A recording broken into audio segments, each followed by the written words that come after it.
41, an anniversary date as well, 65 years ago. The Einsatzgruppen of the SS reported in a top-secret document that they had succeeded in executing 33,771 Jews. This was in a ravine outside of Kiev, to be known as Babi Yar.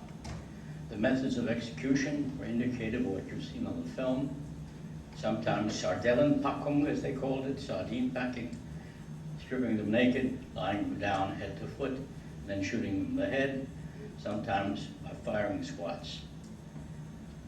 I won't dwell on it. It's a grim moment, but I don't think we ought to end on just pessimistic notes.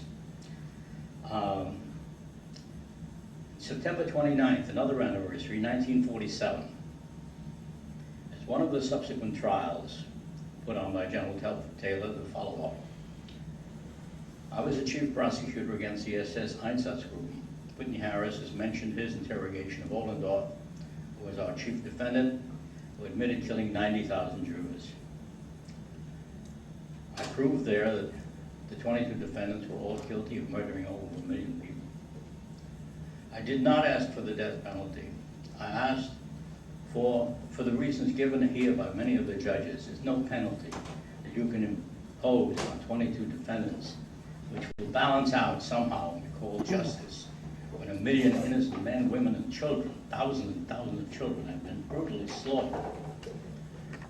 I asked the court to affirm by international criminal law the right of all human beings to live in peace and dignity regardless of their race or creed. It was an appeal of humanity to law, and the judgment of the court rendered by Judge Michael Mismano, whose name was also mentioned here as the chief presiding judge, confirmed that that was the proper objective of the trials.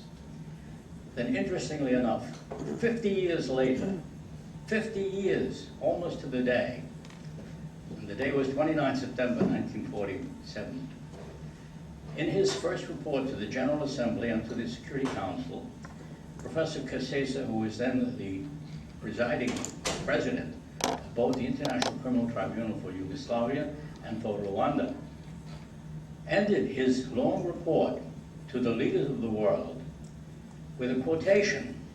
I picked it up by surprise, by accident, when I was at the UN, in which he said, as his last words, as Benjamin Ferencz stated in his Einsatzgruppen trial, and he quoted my last sentence in the opening statement of the Einsatzgruppen trial: if these men be immune, then law has lost its meaning, and man must live in fear.